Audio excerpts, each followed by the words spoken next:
Hola, ¿qué tal? Bienvenidos a la actividad del curso de Ciencias Sociales de la experiencia de aprendizaje número 5.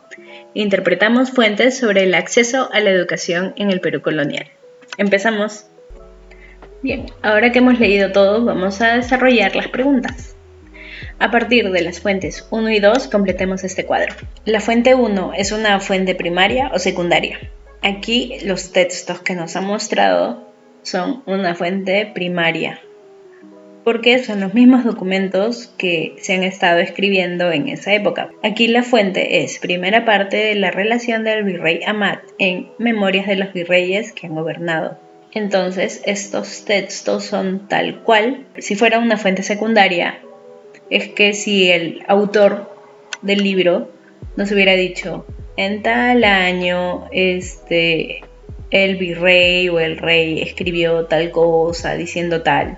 Pero no, acá vemos que incluso está ese yo, el rey. Es el mismo texto que ha escrito el rey. Por lo tanto, es una fuente primaria, ambas. ¿Qué tipo de documento es? Aquí nos dice real cédula, real cédula. ¿Y qué es una real cédula? Es un documento en las Cortes Reales para expresar disposiciones del gobierno, en este caso de la realeza española. ¿En qué coinciden ambas fuentes? Que en esa época se discriminaba a las personas por el color de piel y se les negaba el acceso a educarse en universidades. ¿Por qué se prohibió el acceso a la educación a ciertas castas? Porque eran zambos, mulatos y cuarterones, es decir, por el color de su piel. Para las fuentes 3, 4 y 5, realicemos lo siguiente y respondamos. Elaboremos un organizador de información que presente las ideas principales de las fuentes, en este caso de la 3, 4 y 5. La educación en la colonia. Esta de acá es la fuente 3, la fuente 4 y la fuente 5. La fuente 3, Educación y Género en la época colonial, nos dice que en la segunda mitad del siglo XVI, quiere decir años 1500, las autoridades pedían a los profesores haber aprobado una licencia para enseñar y ser buenos cristianos. Cuando se abrieron las primeras escuelas, no se permitió que las niñas y niños llevaran clases juntos y se tuvieron que crear escuelas de solo mujeres. Ahora en la fuente 4, aprendizajes femeninos en los colegios. Las ideas principales son que en 1603 se fundó la Casa de Niños Expósitos, donde llegaban niñas y niños huérfanos. Los niños españoles recibían educación para que al salir tengan una profesión. Las niñas blancas eran educadas y al salir podían ser asistentas o enfermeras, pero las niñas que no eran blancas eran sirvientas. Y la fuente 5, la educación de las indias nobles. En los beaterios de India se albergaba a indias huérfanas y pobres. Y en Cusco, la nobleza indígena optaba por recluirse en los beaterios para poder recibir educación. Ahora, para las fuentes 3, 4 y 5, realicemos lo siguiente y respondamos. ¿Era igual la educación de los hombres y las mujeres? Expliquemos nuestra respuesta. Tomando en cuenta las fuentes 3, 4 y 5, podemos decir que no era igual. Según las fuentes que hemos revisado, la sociedad, y en especial la Iglesia, no querían que niños y niñas estudien juntos. Los niños recibían educación para que puedan ejercer una profesión, pero las mujeres no podían hacer eso. Ellas eran educadas solo para ser enfermeras o asistentas o sirvientas. Algunas preferían recluirse en los beaterios. ¿Por qué en la educación de las mujeres también hubo marcada diferencia? Entre mujeres también se hacía una distinción y era basado principalmente por el color de piel y en un segundo plano por el nivel económico.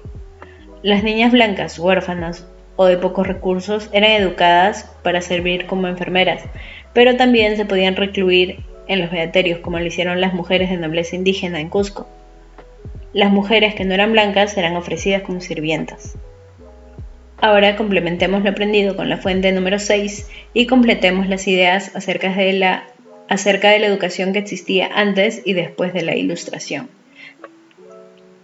Tenemos estas ideas sin lógica del siglo XVI y XVII, años 1500, años 1600, y la Ilustración en el siglo XVIII, años 1700. Empezamos con la Ilustración. Las ideas en ese entonces eran: el acceso a universidades y colegios mayores debía ser determinado por el talento y aplicación del alumno y no por su apellido. También que la educación debía ser un derecho y no un privilegio. Las ideas del siglo XVI y siglo XVII tenemos: los hombres de la nobleza recibían mejor educación. Las mujeres blancas y o con pocos recursos solo aspiraban a ser enfermeras o beatas o religiosas. Las mujeres no blancas aspiraban solo a ser sirvientas. Ahora, con relación a las fuentes 7 y 8, respondamos: ¿por qué fue importante la educación de los caciques para la organización colonial? La Iglesia consideraba que era importante educar, o mejor dicho, evangelizar a los hijos de caciques y nobles, para que, al aprender ellos a leer, escribir o sobre teología, ellos puedan transmitir esas enseñanzas a los indios, que no podían acceder a esa educación, y por lo tanto el trabajo de evangelización que hacía la Iglesia sería mucho más rápido. ¿Cuál fue el temor de los españoles en educar a los caciques? El temor de los españoles era que, al enseñarles lo mismo que a los hijos de nobles españoles, ellos podían llegar a ser iguales o incluso llegar a tener más conocimiento. Los españoles no querían que haya esa igualdad. Ahora vamos a sacar conclusiones. Luego de haber desarrollado lo anterior y respondido las preguntas, redactemos algunas conclusiones. Para ello, tomemos en cuenta lo siguiente: las marcadas diferencias en la educación de los diversos grupos sociales en la colonia según etnia, sexo o condición económica. Hombres y mujeres recibían una educación diferenciada y dentro de estos grupos sucedía lo mismo. Los hijos de nobles españoles y caciques no debían ser iguales. Las mujeres blancas y mestizas solo eran enfermeras o religiosas, y las que no eran blancas eran sirvientas. Las ideas que sustentaron una educación colonial diferenciada y las ideas que hicieron posible algunos cambios en esa educación. En los siglos XVI y XVII la educación debía darse según el nivel social y económico. En la Ilustración se dejaba de lado esa idea y se tomaba en cuenta los conocimientos de las personas y ya no su apellido. ¿En qué medida la educación en la colonia reflejaba formas de distinción? ¿Se ha mantenido? Sustentemos. En la colonia, la distinción se reflejaba en el nivel económico y el género. En la actualidad, el género ya no es motivo de diferenciación para el acceso a la educación, pero podemos ver que el nivel económico es aún una barrera en algunos y no todos accedemos a la misma calidad educativa. Una comparación entre las características o ideas de la educación colonial con la educación actual en nuestra comunidad. Aquí voy a darles algunas, ustedes pueden complementar si gustan. Tenemos educación colonial y educación actual. En la educación colonial había distinción entre hombres y mujeres. En la educación actual, todos, hombres y mujeres, pueden estudiar. Si eras de nobleza, accedías a mejor educación. Y en la educación actual, la calidad de educación no es la misma. Se dan cuenta la educación privada y la educación pública. Esta se define por el nivel económico. Hoy nuestro sistema educativo, a pesar de haber presentado mejoras, todavía falta. Y creo que los que pueden acceder a la educación privada optan por eso. Pero también depende del esfuerzo que uno le ponga. Así que, si has leído conmigo todas las lecturas, muy bien. Hola, ¿qué tal? Bienvenidos a la actividad 8 del curso de Ciencias Sociales de tercero y cuarto de secundaria. Explicamos los cambios y las permanencias en el acceso a la educación. Empezamos.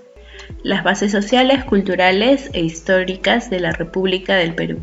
El autor, ya vimos, Jorge Basadre. ¿De qué trata? La Constitución de 1823 declaraba que la educación era un derecho para todos. Pero esto no se daba por falta de recursos y profesionales, Por lo tanto, se dispuso la creación de 2 escuelas lancasterianas en Lima, una para hombres y otra para mujeres, y que este modelo se repita en cada región y provincia del país. ¿Cuál es la idea principal? La Constitución de 1823, en su artículo 181, declaró que la instrucción era una necesidad común y que la República debía igualmente a todos los individuos. Y es ahí, a partir de esa idea, que nos están dando toda la información que viene después. ¿Cuál es la posición de la autora o del autor, en ese caso es el autor, respecto a la educación luego de la independencia? Él nos menciona, a manera de opinión propia, que se querían tomar medidas justas respecto de la educación, pero estas no se podían dar inmediatamente, y que las que se pudieron dar se dieron a medias, porque no todos la cumplían, incluso después de que pasaron casi 20 años de la proclamación de la independencia. Ahora respondemos, ¿por qué fue difícil aplicar las reformas educativas en el Perú luego de la independencia? Por la ausencia de recursos, de elementos humanos, de directivas eficaces y de materiales de trabajo. Además que no todos cumplían con las disposiciones que daba el gobierno de turno. En este caso tomemos en cuenta que es importante que en el proceso de lectura identifiquemos la posición de la autora o del autor de la fuente con relación al tema que aborda. Recuerda que tú también tomarás posición respecto a si los cambios en el acceso a la educación en nuestro país contribuyeron a disminuir con la discriminación. Ahora leemos las fuentes 2 y 3 y desarrollamos las siguientes preguntas y completamos el cuadro. Ahora vamos a desarrollar las siguientes preguntas en base a esas 2 lecturas. ¿Por qué la educación se amplió a los sectores populares recién a inicios del siglo XX, o sea, años 1900? Por el crecimiento económico producto del aumento de las exportaciones y el cambio de percepción sobre la población indígena. ¿Cuál fue el propósito de educar a la población indígena? ¿Qué opinamos sobre ello? Consideraban que el objetivo era civilizar a los indígenas, occidentalizarlos, y la educación se convirtió en el instrumento más adecuado para esa transformación cultural. Por medio de la educación, los indígenas debían convertirse en mano de obra calificada para las distintas industrias. En mi caso, yo considero que si bien había un objetivo de que se eduque para que puedan conseguir un trabajo, se notaba que existía todavía ese rechazo a sus raíces. El solo hecho de mencionar la palabra civilizar nos remonta a la época del virreinato.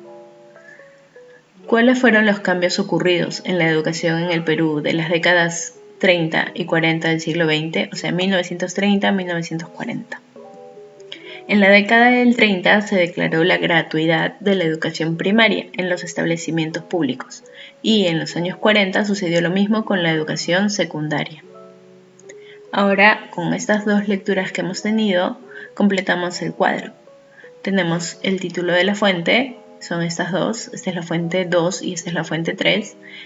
En la fuente 2 es ¿qué logros en relación con la educación se presenta en las fuentes? En la 2 tenemos que la educación es un derecho y debe ser accesible a todos, mientras que la Ley General de Educación nos dice que la universalización de la educación básica y su gratuidad, además, la educación se convierte en un servicio público donde nadie puede ser excluido. ¿En qué coinciden ambas fuentes? En que la primera nos dice que la educación como un derecho fundamental y debe cubrirlo el Estado. Y la Ley General de Educación nos dice que la educación es un derecho fundamental y lo cubre el Estado, así como la gratuidad en todos sus niveles. ¿Cómo se expresan estos logros en nuestra comunidad? Eso respóndelo de acuerdo a cómo lo ves tú. Quizás estás en un colegio privado o en un colegio público, si es que se mantiene esto de que todos deben estudiar, si es gratis tu educación básica, lo puedes describir ahí. Ahora, explicamos los cambios y las permanencias. Respondemos, ¿qué ha cambiado y qué no con relación al acceso a la educación durante las etapas estudiadas en las fuentes? Para responder nos guiamos del siguiente cuadro. Tenemos aquí cambios y o permanencias en el acceso a la educación. A raíz de la Ilustración, el acceso a la educación se daba por mérito al conocimiento de la persona y ya no por su nivel social o su alcurnia. Con la independencia se tuvo la intención de que todos pudieran acceder a la educación, pero nada cambió, por lo que hemos visto. Solo los que descendían o eran españoles o por alcurnia accedían a una buena educación. Las mujeres solo aspiraban a ser enfermeras o asistentas o recluirse en un convento para poder estudiar, y en el caso de indígenas o negros esclavos, ellos no estudiaban, no accedían a la educación. Mientras que en el siglo XX, los años de la República, durante la República se estableció que la educación básica era un derecho y sin ninguna distinción. Estos estudios eran gratuitos en las instituciones públicas y además se estableció que estas instituciones públicas se dieran en cada región y en cada provincia. Hoy en la actualidad, ¿qué es lo que vemos? Hoy en día tenemos acceso a la educación. Es gratuita para quienes estudian en entidades del Estado y también hay centros privados donde uno paga para esta educación. A mi punto de vista, aún falta una descentralización de las ciudades. ¿Qué es descentralizar? Que no todas las universidades quizás estén en las ciudades, o a veces no hay universidades en todas las regiones y que todavía no llega a las zonas rurales, y si llega, digamos que no es una educación como la que se da en las ciudades. Y ahora escribimos un texto en el que respondemos con argumentos, o sea, con sus ideas, esta pregunta: ¿los cambios en el acceso a la educación ayudaron a disminuir la discriminación? Aquí yo les voy a dar unas ideas, ustedes van a redactarlo tomando estas ideas. ¿Cómo lo entienden ustedes? Van redactando para tener este texto. Durante la independencia no hubo disminución de la discriminación porque el acceso se daba solo a hombres con ascendencia española o de alcurnia. Las mujeres la recibían, pero no aspiraban a más de ser una enfermera o asistenta, y quienes lo pasaron peor fue la población indígena y los negros esclavos, porque ellos no accedían a la educación. A la llegada de la corriente de la Ilustración al Perú, empezó un pequeño cambio que en la República se empezó a consolidar. Pero durante la República, al acceder todos a una educación igualitaria, la discriminación se empezó a dar dentro de estos colegios o universidades también. Lo vimos en un relato del actor Reinaldo Arenas, cuando llegó de Cusco a Lima a estudiar y era discriminado por su origen. Era golpeado y humillado. Eso también lo podemos ver reflejado en los relatos de los libros de José María Arguedas o en Pacoyunque también de César Vallejo. El hecho de acceder a una educación no garantiza cambiar a las personas. También eso parte de la educación que se da desde casa. Por más de que en el colegio te enseñen que no debes discriminar, que no es correcto discriminar, vas a tu casa y lo primero que ves es quizás a tu papá discriminando a alguien, a algún vendedor, o quizás a tu vecino, o incluso también entre padres, como lo narró el relato de Reinaldo Arenas, que justo el que lo discriminaba escuchó a su papá decirle: vas a decir a la serrana de tu mamá. Lo puedes encontrar en tu familia también. Hoy en día aún vemos casos de discriminación, no solo por el físico, sino también por el idioma, el género o el nivel social. Por último, lo podemos también ver en la virtualidad. No sé si quizás ustedes han visto este tipo de discriminación, incluso en la virtualidad. A veces cuando te tratan de ningunear, porque, tú eres mujer, tu opinión es una mujer. O, no sé, quizás por tus chats de WhatsApp, haces alguna intervención y te dice, calla serrano. Espero que ninguno de ustedes lo haya vivido, y si lo ha vivido, si lo ha visto, lo puede comentar en ese texto que ustedes están haciendo y si están de acuerdo o no, o qué tal, cómo reaccionó a tu profesor. Eso puede enriquecer un poco más tu texto. Y con esto acabamos la actividad 8. Hola, ¿qué tal? Bienvenidos a la experiencia de aprendizaje número 6, actividad 10 del curso de Ciencias Sociales de tercero y cuarto de secundaria. Explicamos la contaminación de los suelos en las prácticas agrícolas. ¡Empezamos! Ahora observamos el video. Exceso de plaguicidas en cultivos pone en riesgo a pobladores, y a través de él nos informaremos sobre los peligros existentes por el uso masivo de plaguicidas en la agricultura. Ahora, luego de analizar el video, respondemos estas preguntas. Según lo observado, ¿qué tanto daño ocasiona el empleo de ciertos productos a las trabajadoras y trabajadores agrarios, así como a las consumidoras y consumidores?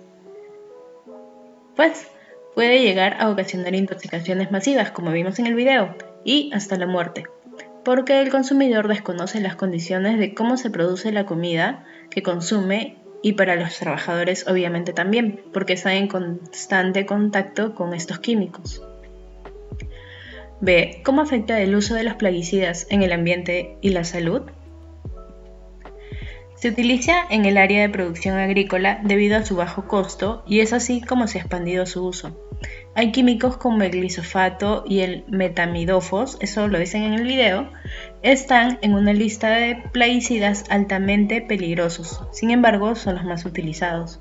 Estos químicos se asientan tanto en los alimentos como en las aguas, contaminándolas. C. ¿Conocemos algunos casos donde se evidencien las consecuencias del uso excesivo de plaguicida en nuestra comunidad o región? En mi caso, en mi comunidad, estoy considerando que es Lima, no he visto ningún caso de intoxicación por plaguicida, pero por noticias como las del video he podido observar que estos hechos se dan con frecuencia principalmente en las zonas rurales del país. Y sí he visto otro tipo de intoxicación, pero es más que todo por el estado de los alimentos, que se pueden consumir en descomposición y por eso afectan a las personas que lo consumen. D. ¿Cuál es nuestra conclusión a partir de lo que hemos observado en el video? Que los agricultores usan pesticidas altamente tóxicos. Las autoridades deben regular la importación y el uso de estos pesticidas y además de un fuerte trabajo de concientización e información, así como la enseñanza de métodos naturales para combatir plagas, así no solo se protegen ellos, sino también al consumidor final, que somos nosotros. Ahora leemos atentamente el siguiente texto. Los suelos están amenazados por la intensificación y el uso competitivo con fines forestales, agrícolas, pastorales y de urbanización. El 33% del suelo mundial está de moderada a altamente degradado debido a la erosión, contaminación química y agotamiento de nutrientes, lo que obstaculiza las funciones de los suelos y afecta la producción de alimentos. Ahora, después de habernos informado, respondemos a estas preguntas. A. ¿Por qué son importantes los suelos agrícolas en nuestra comunidad? Son importantes porque son fuente de ingresos económicos para las familias que se dedican a la agricultura y ganadería, y también para los consumidores finales porque consumimos estos alimentos saludables y variados. B. Si los suelos son la base de los alimentos sanos, ¿por qué el ser humano los sigue contaminando y destruyendo? Porque no es consciente del daño a largo plazo que se está haciendo. Solo pensamos de aquí o a 10 o 30 años que nosotros vamos a vivir, pero no pensamos en las siguientes generaciones, en nuestra propia descendencia, no van a tener alimentos. Y ahora, según la realidad de nuestra comunidad, A. ¿Qué características presentan los campos agrícolas y qué productos se cultivan en nuestra zona? En el caso de Lima, se caracteriza por tener una geografía árida, pero tiene 3 ríos principales, que son el Chillón, el Rímac y Lurín, que alimentan sus valles, no aquí en la ciudad, sino en las partes de la zona alta, media y alta del valle, dejando a su paso tierras que producen gran variedad de frutas como las chirimoyas, los arándanos, la palta, las naranjas, y entre las hortalizas tenemos a los espárragos y los ajíes. Si ustedes conocen otros, también lo colocan ahí. B. Si tuviéramos un terreno agrícola y quisiéramos una cosecha de alimentos sanos y nutritivos, ¿qué haríamos para protegerlo, cuidarlo y nutrirlo? Creo que primero se debe buscar una forma sostenible de usar el agua, para luego dividir parcelas destinadas a un fruto en específico y para que el suelo se pueda recuperar. Hay productos que se siembran en tales meses del año y se cosechan en otros meses del año y hay un periodo de tiempo que esa tierra va a descansar, no va a estar produciendo nada. Y eso mientras tenemos otra parcela que en ese tiempo sí está produciendo algo. Es así como vamos intercalando. También usaría abonos naturales e implementaría mallas o cercos para evitar que entren las plagas. Ahora observamos y explicamos. Observamos la infografía denominada Los suelos sanos son la base para la producción de alimentos sanos que se encuentra en la sección Recursos para mi aprendizaje. A través de ella nos informaremos sobre la importancia de mantener sanos los suelos y los enfoques agrícolas para contribuir al desarrollo sostenible de los mismos. Y ahora, luego de observar la infografía, completamos la siguiente tabla. Tenemos aspectos y fundamentamos respuestas. La primera pregunta es: ¿por qué los agricultores deberían regular el uso de los plaguicidas en los cultivos? Porque dañan tanto el suelo agrícola como el agua y se perjudican no solamente ellos, sino también otros agricultores. Deberían optar por una agricultura orgánica. ¿Por qué los agricultores deberían tener en cuenta la importancia de mantener los suelos sanos en su comunidad? Porque es una forma de asegurar que ese terreno será fértil por muchos años más y seguirá siendo una fuente de sustento familiar. ¿Por qué es importante la salud de los suelos en nuestros cultivos alimentarios? Porque al tener un suelo sano nos dará alimentos ricos en nutrientes. Ahora elaboramos un mapa conceptual sobre los enfoques agrícolas que promueven el manejo sostenible de los suelos. El mapa nos ayudará a consolidar nuestras ideas y servirá como evidencia para el portafolio físico o digital. En este caso, en base a la infografía, tenemos el manejo sostenible del suelo, que tiene enfoques agrícolas, los cuales son 4. Son 5. La agroecología, la agricultura orgánica, la agricultura de conservación, la agroforestería y labranza cero. La agroecología es un enfoque de sistemas basado en una variedad de tecnologías, prácticas e innovaciones que engloban el conocimiento local y tradicional y la ciencia moderna. Estamos juntando los saberes ancestrales con la ciencia. La agricultura orgánica es la producción agrícola sin el uso de productos químicos o modificados genéticamente. La agricultura de conservación tiene 3 principios: la perturbación mínima del suelo, la cobertura permanente del suelo y la rotación de cultivos, que era lo que les expliqué de la división de las parcelas de tierra, que sirven para conservar el suelo. La agroforestería tiene sistemas de uso del suelo, tanto tradicionales como modernos, donde los árboles se gestionan conjuntamente con sistemas de producción ganadera y o agrícola en entornos agrícolas. Y labranza cero, que es una técnica utilizada en la agricultura de conservación para mantener una cubierta orgánica permanente o semipermanente que protege el suelo, para que así se empiecen a formar microorganismos que nutrirán y limpiarán la tierra fertilizándola. No sé si han visto los chanchitos. Ya, estos limpian la tierra de ciertos químicos, digamos así. Y lo mismo también, por ejemplo, cuando echamos abono a la tierra, con el tiempo se empiezan a formar lo que decimos las lombrices de tierra.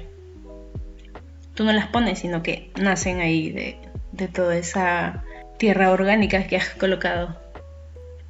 Ahora leemos para explicar el problema. Lee el texto de la FAO, alerta el creciente problema que supone la contaminación del suelo, que se encuentra en la sección Recursos para mi aprendizaje. En él nos informaremos sobre las consecuencias de la contaminación del suelo. Después de la lectura, en nuestro cuaderno de trabajo redactamos 5 conclusiones y las explicamos a los integrantes de nuestro hogar utilizando la técnica del parafraseo. Ahora, tenemos la primera conclusión, que son los contaminantes emitidos por actividades humanas como la minería, la industria o la agricultura representan un problema que va en aumento. La segunda, los agricultores deberían evaluar y prevenir la contaminación, disminuir los efectos negativos de esa contaminación y recuperar los suelos dañados. La tercera, la contaminación reduce los rendimientos de los cultivos y los puede volver perjudiciales para el consumo humano. Cuarta, actividades como la minería, las fábricas, los productos derivados del petróleo o los pesticidas y fertilizantes usados en la agricultura son contaminantes. 5. El crecimiento de las ciudades ha hecho que el suelo se haya convertido en el vertedero de inmensas cantidades de basura. Ahora, tras redactar las conclusiones, respondemos a estas preguntas.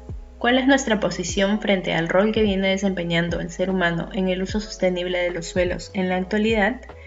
Tenemos que el hombre y las industrias son los principales causantes de toda contaminación en la Tierra. Afortunadamente, se ha empezado a tomar medidas para hacer uso sostenible del suelo, pero es necesario que todos se involucren. B. ¿De qué manera afecta la contaminación de los suelos a la salud de las personas? Afecta directamente a todas las personas que consumen esos productos y a los que trabajan este suelo en la siembra y cosecha, causándoles diversas enfermedades por el contacto y con consecuencias peores si lo consumen. C. ¿Cómo actúan los pobladores de una región o comunidad en relación con las tierras agrícolas? Explicamos nuestra opinión. Si ustedes tienen otra opinión o quieren complementar la que les estoy dando, bacán. Ahora, la mayoría de la industria agrícola utiliza fertilizantes químicos altamente tóxicos, como lo vimos en el reportaje, y son principalmente los que producen a gran escala, las grandes industrias, las grandes empresas. Son muy pocos los productores que utilizan un manejo sostenible del suelo, y justamente son productores pequeños. No sé si han escuchado de las ecoferias. Ya, ahí van estos productores pequeños a vender sus productos, tienen sus pequeñas tierras y ahí es donde elaboran sin uso de químicos. Pero al ser sus productos orgánicos, tienen un costo un poco más alto. Pero estos precios disminuirían si hubiera más productores que hacen este buen manejo de la tierra y sacan más productos orgánicos. Ahora la D. ¿Qué acciones promoveríamos para la conservación del ambiente y el cuidado de los suelos en nuestra comunidad? Lo principal sería informar tanto a los agricultores y a las grandes empresas de lo importante que es adoptar medidas para tener un buen manejo del suelo. El Estado debería brindar también incentivos a los productores para que dejen de usar estos fertilizantes químicos y también prohibir totalmente su uso y venta. Si está en nuestra posibilidad, comprarle a agricultores que vendan productos orgánicos. Hola, ahora vamos a resolver la actividad 11 de la experiencia 6. Proponemos acciones para evitar prácticas agrícolas que afectan el ambiente y la salud.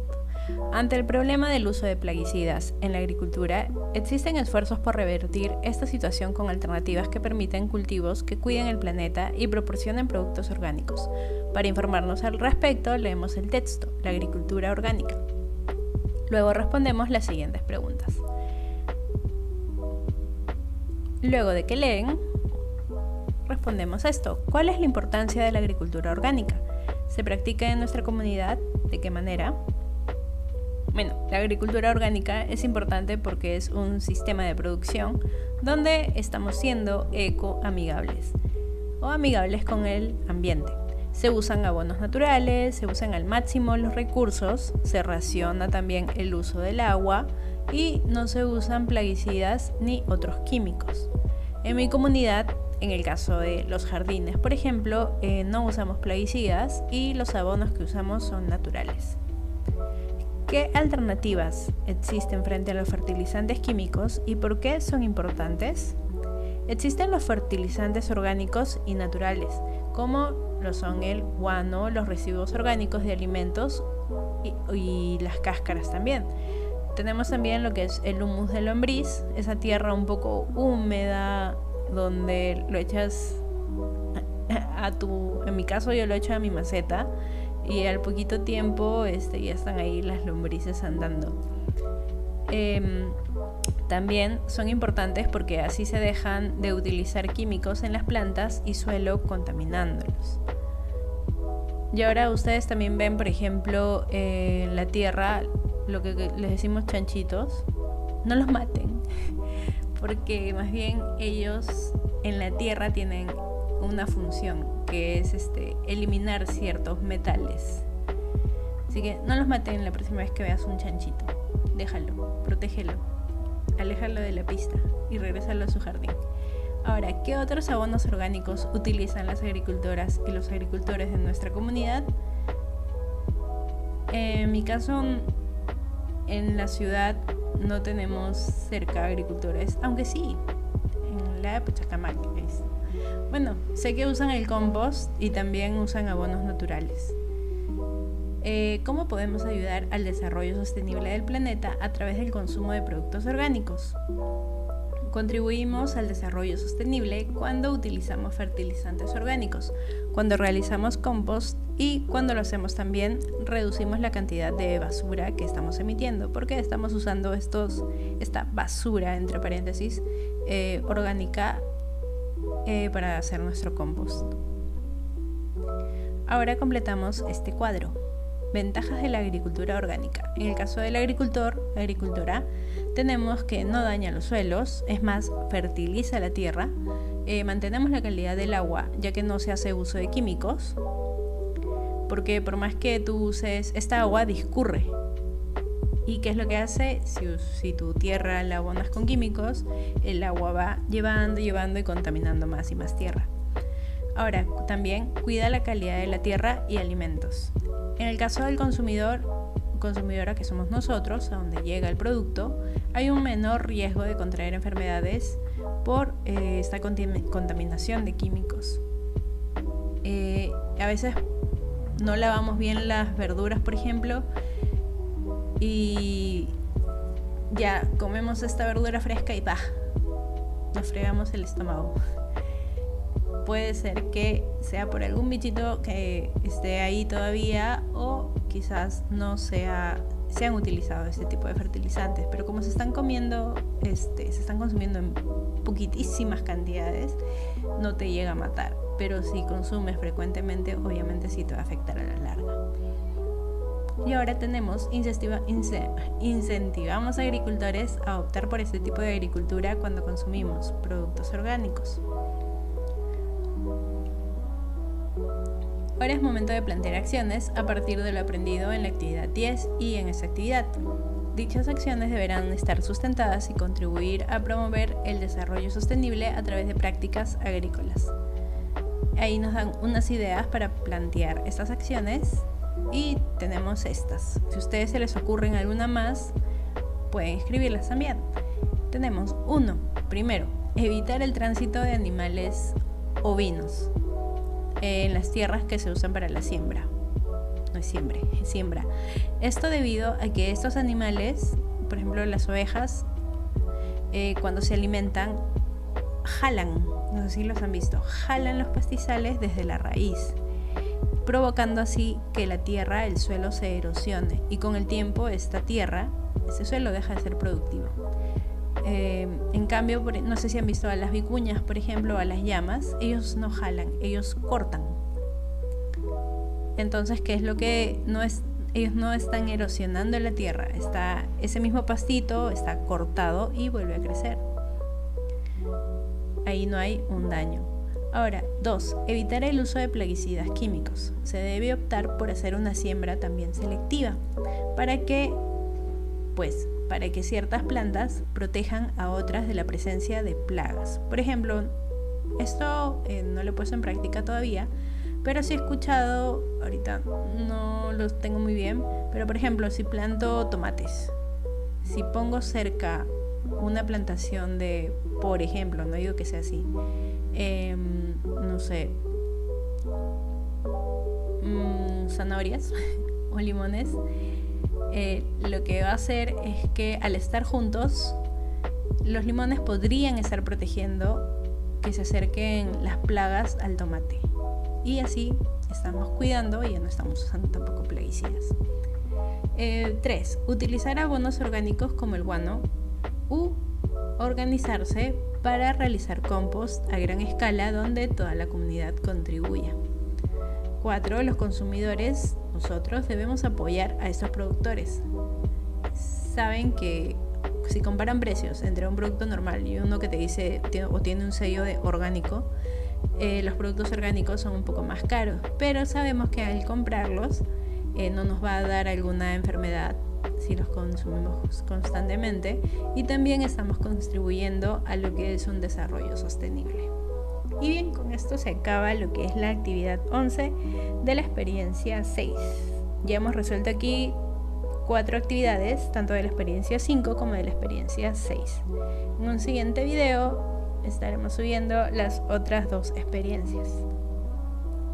Chao, cuídense.